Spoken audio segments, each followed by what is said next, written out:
Hey Tersha, how are you doing? I'm really good. It's been a really busy week, but I'm happy to end it here with you. Yeah, I mean, before we start recording, you were telling me some crazy things that you've been doing this week, and even today, right? Like, it's not like it's today that's been pretty crazy. Yeah, I mean every day. Today's been back-to-back Zoom meetings all day, which is more exhausting than actually going to meetings. Hmm. And so this is a really nice way to end the week, actually, with a conversation that isn't about trying to pitch something or sell something. No, it's more about like trying to inspire, trying to help people, which is a lot nicer than going through numbers, going through expansion plans and stuff like that. It's probably like way less stressful, isn't it? Yeah, I'm But excited. yeah, I mean, yeah, it's I've been trying to have, loads of different businesses on the podcast before, and yours is such a cool example of you going into trying to solve a problem and then kind of expanding and kind of using technology to really scale, which is such a cool thing. So I think before we kind of go on, what is terrible? I think maybe start with like what terrible merch was before you rebranded to terrible. That'd be really good. Yeah, so I think we started out just wanting to help musicians, artists make money from their merchandise. My co-founder and I ran an apparel brand before that, and he got signed to a major label, and we started making merch for his band. And suddenly, 30 other bands came to us, and we realized there was a problem. So we started making this really high quality merchandise, and then we started uncovering these problems and how do artists sell it. Then we discovered that they're really bad at selling it and they don't know how to make money and they don't know how to be organized. We started solving problem after problem. Eventually, we got bigger and bigger, and the problems we had to solve for artists were like we would have to hire hundreds of people to solve them for the amount of artists that were coming to us. So we decided to Mm. build tech to do it, because there wasn't anything we could find that would do the same thing that we needed. So that's how we wound up becoming a tech company. It was a needs must situation because we couldn't really afford to hire the hundreds of people that we would need Yeah, to help the artists we wanted to help. So that's that's really interesting. yeah, that's where we started with a accidental problem that became a real problem. Yeah, yeah. So what was that first problem that you tried to solve? I guess like that's really where it started. Yeah, the very very first idea was just making stuff that was actually really cool and was like worthy of being a brand for a band. That was the real kind of thing, making something that wasn't just some old T-shirt that you would, you buy at a show and you would regret. Like we wanted to make something that was Mm. really cool because you know I loved band shirts. I kind of, music is my thing. As like I'm a total fan. I don't make music, but I adore music. Um, it's my whole existence is in it. So I hated getting a bad band T-shirt. It was like my worst thing ever. I loved band T-shirts, and I hated that they would like you know be unwearable after like 3 or 4 washes. And it seemed so simple to me that they could make it better. So that's what we did. We made it better, and I think for the first few Mm. years we were our little tagline was merch but better. And Yeah. that's kind of it was as simple as that. And it really caught on, like quality caught on, and artists started selling more with better quality, and I never had to buy a new band t-shirt again because I was making them. That's a really cool story. So it started out as kind of like a high quality white labeling solution for these bands that wanted to sell merchandise but didn't want to sell that shitty merchandise that they were kind of accustomed to. Yeah, I think we didn't white label it. We branded it with our own brand, but we were looking after the assets of the artists on that. Okay. Some artists put their brand, like made their kind of thing into a brand, but we had we kind of we were kind of cool enough that people wanted our name in the back of their merch. So That's cool. So it's kind of like a combination between you and the band image and their logo or whatever. I actually have a cousin in a band, so I know a little bit about like how the upcoming band process works. Not that much, not really, but uh yeah, so I know they do try to sell merchandise, and normally it's just like something that they've created on Canva or like something they've just created, with Alibaba or something. So it's not like high quality. So it's really cool that like that problem's being solved by you guys. Well, it was being solved by you guys a while ago. Now you've scaled to the point that you are now. Yeah, I mean, we're still solving that problem. We still believe Yeah, high quality sells better, and fans come back for more. There's this really magic moment where a fan makes a purchase, and it can be a fan of anything, and that's when the relationship begins. So whether it's a ticket to a show or a piece of merchandise, that's like where a fan invests in you and becomes a real fan. And before that moment, they're just they're passive. They're like, they don't engage with artists. They're paying a subscription to some tech giant, or they're like following on yeah. Instagram where it's free, and the content that's being made is devalued. The real relationship begins when they invest in something they love. So it's a really important moment to get right. Mm. So that first problem that you were solving with that solution that you came out with, what was the kind of reception of that, and how did that kind of scale to the point where you were thinking of like expanding into the solving those other problems that bands face? It was just taking bands on and dealing with the problems they had trying to move and sell products. As you know, bands go on tour, so they are moving around constantly. What they were till last year. They're moving around Yeah, constantly. So they needed to be able to manage a mobile retail operation in a different city, sometimes a different country, every night of the week, and they'd also have to restock and count inventory and report and take card payments and that kind of thing, and they didn't know how to do any of it despite being mm, professionals professionals at going around touring. They didn't know how to make money out of this revenue stream. Their their days were too busy as well. This sounds ridiculous, and no artist will ever agree with me that their days on tour are busy, but their days are just too busy for them to run this business effectively, because it yeah, runs at the same time that they're performing and after they're performing when they've got things to do. So it was just very neglected, and the people that were kind of doing it before were doing it in a way where they just delivered stuff and left it and hoped for the best. So mm, yeah, we brought something really different where it was like, we're going to offer you a really effective solution. We also like engaged artists in the whole business, and once they were engaged, they really cared about how much money they were making and how much it was able to like change them from five of them sharing a hotel room to them only having to share a room with one other person and things like that. yeah, So it made a real yeah. difference that way, and they started becoming really engaged with that side of the business, because it was working well for them. It was making them money. Mm. So it's turned into something that is actually like a technology platform that enables all these bands to monetize in a very easy way, rather than like that. It sounded like a drop shipping sort of solution that you pitched before, with like what was already existing. Yeah, it's kind of drop shipping, a little bit, not really. It's more, I think, this we have the world's most complicated business model. So we what strap in. oh yeah, strap in.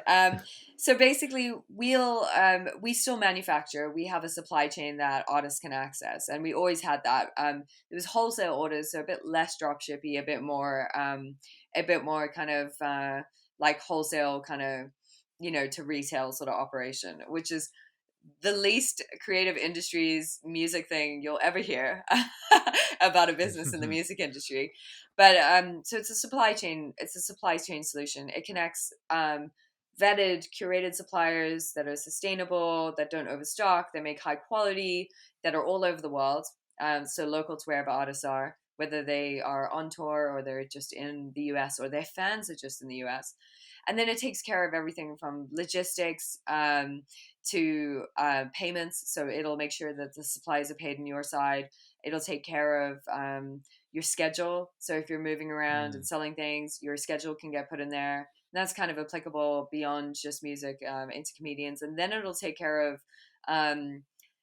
care of your selling, like, so the selling will be there. It'll take care of the counting of your inventory. It'll all be automated. And there's a payment gateway where you can take cards and phone payments, and then you can also reorder stock when it runs out. The data will tell you what you need and what sizes, and then at the yeah, end of the night it'll give you and everyone on your team a report. You can see what you've done, and then you can also request a payout when you need it, so you can get paid while you're on the road. And then there's a little part this last year that happened that became really important in COVID, where um, online, suddenly for the first time ever, music had its online moment with e-commerce, Mm. like 10 years late to the party. Um, Yeah. so yeah, we had to add that solution in as well. So providing online stores, but also warehousing, and that has to fit with align with our sustainability things with plastic free, be able to ship music, Mm. be able to report to the charts, like loads of things. So um, we built that part in too, and so now that reports as well and has like a whole universal inventory system going and universal Wow. reporting. Um, so I wish there was a simple thing to do it, but if we had to say it simply, is that yeah, Terrible's a platform where people can, where artists or creators mostly can source and sell products that they can sell to their fan bases, whether they're online or in person, and eventually one day we'll also do it in the metaverse.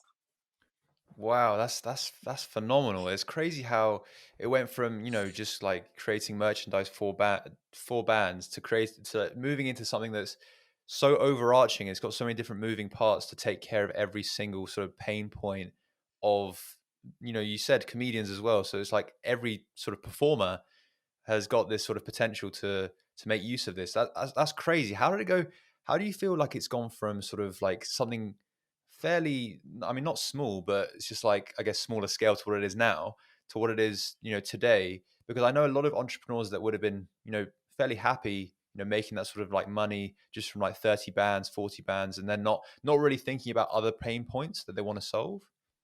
I think it was, I think it's because the people that, like Jack, my co-founder, was in a band and he was a professional musician. So the pain was Yeah. like, the pain was obvious at every point for us, but also it just felt like in whatever year we were in, whether it was like 2019 or 2000, we're just like, why doesn't this exist yet? Like, why isn't there a Mm, thing for this yet? Because there should be a thing for this. Because if we had this thing, then like artists could make more money. And yeah. as we like hit new problems with everything, we realize like, okay, like we can solve these things in one easy way, and bring it all together. And if we do that, artists will be making, like they'll be making so much more. In our MVP testing, they've been making 5 times more revenue than they made before, and they're more profitable with that. So like Yeah. it was literally, an inch at a time. And I think we, you're just very lucky to be in an industry where artists complain. Like they complain about a lot. So we Yeah. got feedback. We got real feedback constantly. That's really important. I mean, yeah, of course, because a lot of business is quite difficult to get feedback, or you have to pay to get feedback. But with you, I mean, your co-founder was an artist, and like these people maybe do complain quite easy Oh yeah. compared to other people. No, you can't like compromise with music. You do have to deliver the best. People people don't trust you if you don't deliver the best. So like that I think is, I'm sure that's relevant in any business, but just in music, it's so Mm. small. If you mess it up, you really don't have anywhere to go. Yeah, no, of course. So I think let's turn it back a little bit more now. And obviously like we've talked about sort of scaling, and I remember before we hit record you talked about the pitch and how they were really instrumental to like your growth. They also sponsored the podcast, massive shout out to them. I'm applying to the pitch myself with my business wing. Um yeah, how sort of instrumental were they in your sort of growth and your success in growing Terrible Merch into Terrible and what it is now? So when I signed up last year to do the pitch, or maybe it was the year before, I can't remember when the deadline was. The blur of 2020 is a tough one.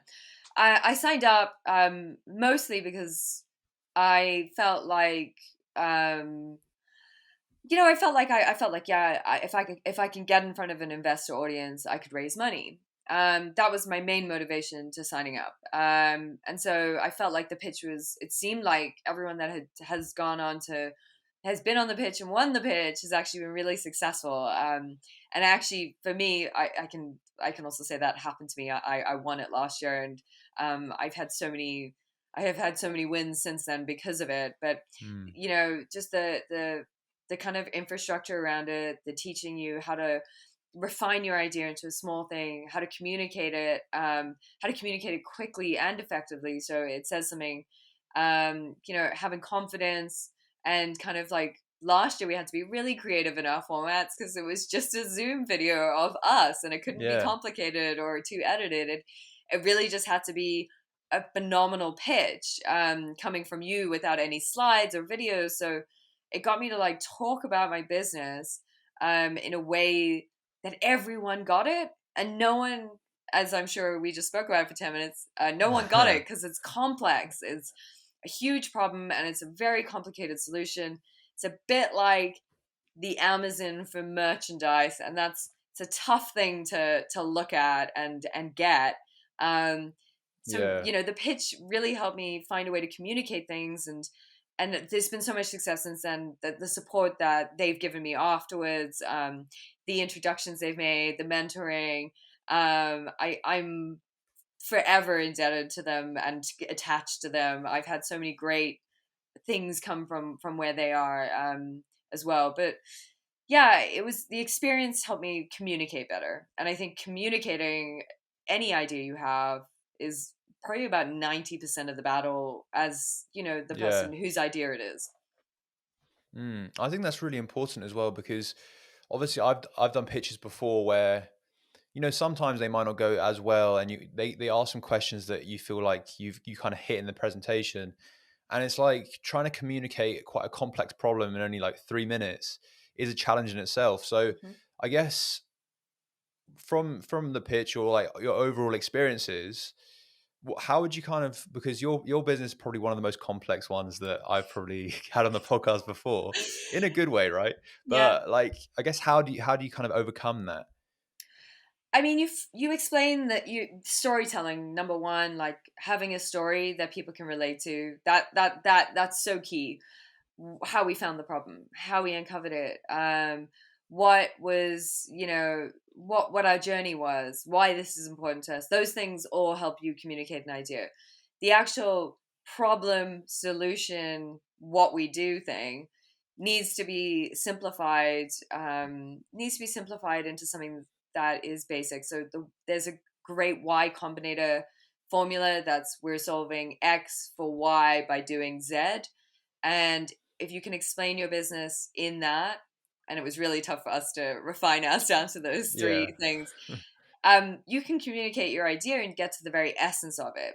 Because if I say to you, yeah, like we're the Amazon of merchandise, you're like, oh, okay, cool. Like you take care, you just do all that shit Amazon does, Yeah. and you get it. But we don't like to talk about ourselves in comparison to anything else, and most founders don't. We're like, no, we're Mm. us. So Yeah, yeah. you've got to find the essence of it. And if you had to explain to me what Amazon did, you'd probably spend 20 minutes doing it anyway. So Mm, but Amazon would give you one sentence about what they did. mm. So Well, yeah, because they have a very complex business model now because there's so many different things and different elements, and you are kind of turning into a similar thing where there are so many different elements and the different pain points that you're trying to solve. So I understand that it's like obviously it's very difficult to explain. But it's good to hear that there is obviously a way, because I know a lot of people have trouble with trying to pitch their idea in the most concise way possible, trying to hit every sort of like solution so that to different pain points. Because yeah, I think normally they kind of compromise and go for the most important pain points that they're trying to solve, which is like kind of the way that we're doing it for Wing.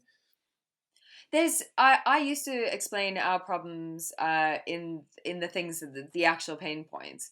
Now I explain the problems quite visually. Actually, I have this magnificent problem slide that shows exactly the mess we're solving, and it's so chaotic that no one can look at it for very long. So now I explain, like, we sort out this chaotic mess, and I point to that slide, and people get it right away. So I've evolved. Obviously, I in the pitch, I don't think you can use slides, so you've got to find a way to communicate those problems and that pain one way. But Mm. the only way I could explain the mess in the end effectively, so people understood it, was to be like, "This is what it looks like if you don't do it with us," and then Yeah, show them, yeah, yeah. "This is what it looks like when you do. Like this is the world without us, and this is the world with us, and Mm, that's why we're good." I think it's simplifying stuff is so hard. mm. And it feels like you're dumbing down your idea. But if you Yeah. can explain it to your 7-year-old niece, nephew, neighbor, If you can explain it to them and they're like, oh, wow, I get it, you've been successful at communicating your idea. Yeah, no, that's really good advice. I think what would be great for me to understand is because obviously you scaled from something, you know, a smaller scale to like an overarching technology company now. Do you come from a technical background yourself?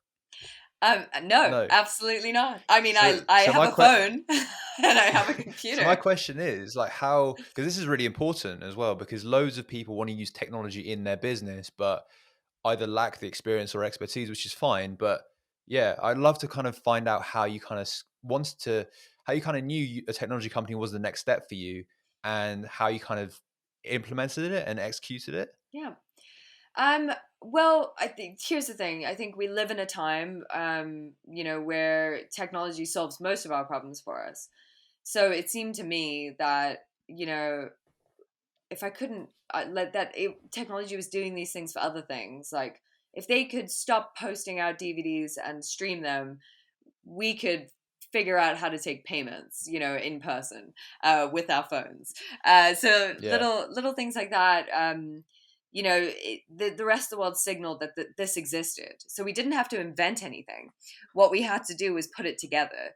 So it became more like putting a puzzle together, like like finding the missing pieces, understand, like learning about how people have solved this problem somewhere else, and then applying it to what we were doing, and then seeing what we needed to solve, and then going and getting that.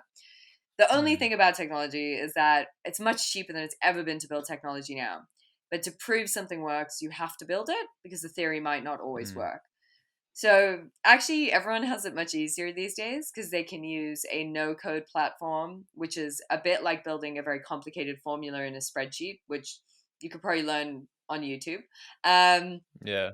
and like Bubble, you could probably build an MVP on for your idea to check that it works. Like when we started developing, we actually had to it had to be hard coded to do what we needed to do, and it needed to work because people's businesses were depending on it, other Yeah. people's Yeah. businesses. But there's, I think, the we saw the technology, and that's why we understood if it existed, we wouldn't have to invent it. We'd just have to figure out Mm, how that was solved there, and how we could apply it to what we were doing. And just a bit of research, mm, reading, obsessiveness kind of got us mm. there. And I am still, I can talk about crazy tech things, but I mean, I can't code and I can't do that. It's, it's also about finding people. Um, you know what? Actually, it's not that I can't code. I have coded a few things. I just can't do it well. But Yeah. I've done it from things I've learned. Though I haven't been professionally trained. Trained, and I've had other people guide me, and I've learned from the people that could do it. So when we Mm, had our first developer, I mean, I just spent I was him and I spoke 4 hours a day every day. I just learned everything I could about it, and that really helped me understand what happens next, what needs to be changed next, and all the cool tools that already exist that you don't have to build, that are just open source and available. So yeah. yeah, just find the person who solved it and before, or solve something similar, and apply it to what you're working on. You just need to be able to creatively solve your problem. I think that's really cool that what you just said there. Like my first question before I go to my second better question is like how did you kind of find developers that would do it that could have solved the problem? Or like did you find a technical co-founder? Like how's that whole process happen? We actually only got a technical, like a CTO on board last year for the first time. So we never had one That's before. cool. Jack and I as co-founders were managing the product in, no one can see the air quotes I just did, but um, we were If you're watching on YouTube, yeah, you can. If you're not, the you're missing out. yeah. Well, I just did products in air quote, like we were managing it ourselves from the understanding the problem we were trying to solve. So he was translating for us. How we found him, we got a full stack developer, freelance. He was recommended to us. That was how we got our MVP done. And he also did Mm. the design and everything of it. And it wasn't the best looking, but it worked and it proved our concept. And that's really all That's all you you have to need. do. That's it. You just have to prove it works and you were right. But Yeah. today, Bubble, like no code platforms, build your MVPs on no code. You can do it in half the time.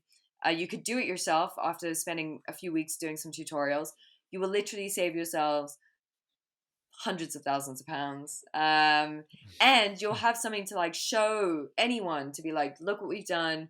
This is, and it, that could just be the tool. So technology is like getting better and better and more accessible.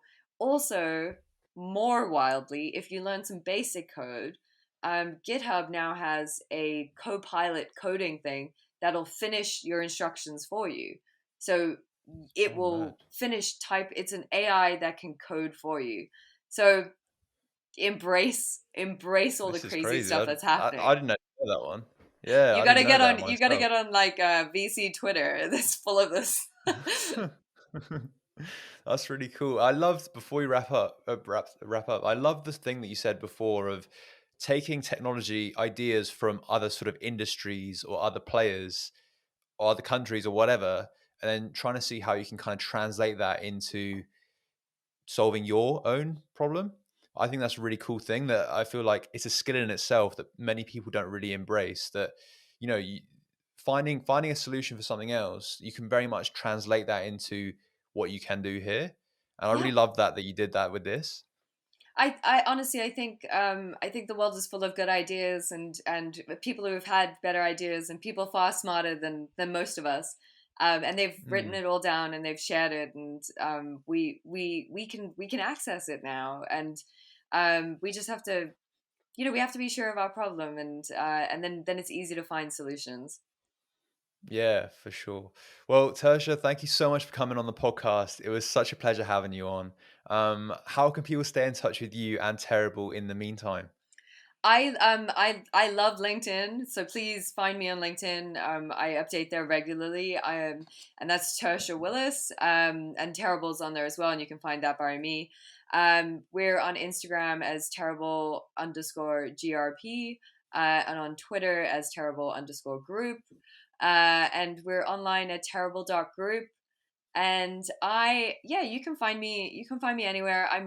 I'm more on Twitter, and I'm in Discord if anyone's on Discord, if you want to learn about things also for That's not free. one I we've had on the podcast before, but Discord, Di- yeah, all the way. Discord communities, highly recommend for anyone exploring ideas about things and looking for other people exploring ideas.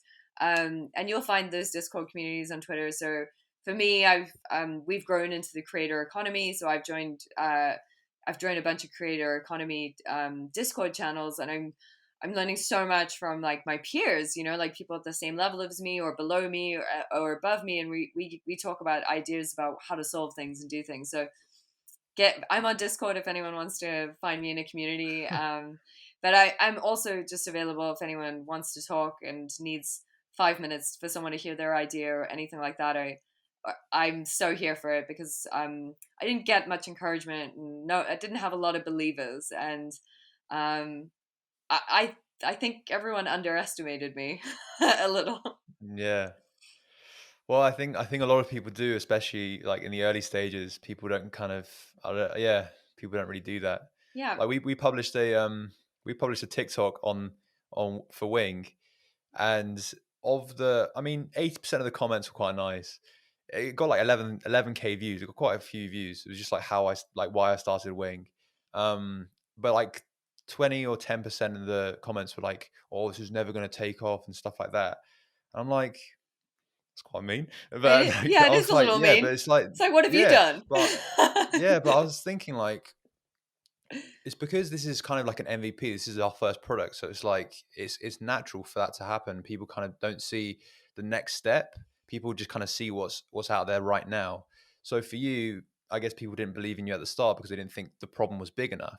But they weren't really quite aware, and you kind of had more plans in your mind. So yeah, don't really know what I'm trying to say here, Yeah, but actually, I basically believe in do. yourself. I got it. It's about like finding a way to communicate those ideas simply. Like we can tie Yeah, it back yeah. around. But also just having someone that has been through something that isn't going to judge you. Like that's a real valuable thing, and not a lot of people get the privilege of a co-founder like I do. But you know, like I'm around. I'm busy, but I will always have time to speak to people if they need someone to hear something out. Just didn't have it, and I wish I had. I think it would have gotten me further, You know, I wouldn't have had to fight so much if I just had a few more people on my Yeah. side. So if anyone wants someone on their side for a minute, I'm happy to be on their side for a minute. That's such a nice note to end on. Thank you so much, Tersha, for coming on the podcast. I'm sure that you inspired a lot of young people listening. So thank you so, so much. It was It's an my absolute pleasure. Yeah, it was a real pleasure. Thank you so much for having me. Sweet. See you soon. Bye.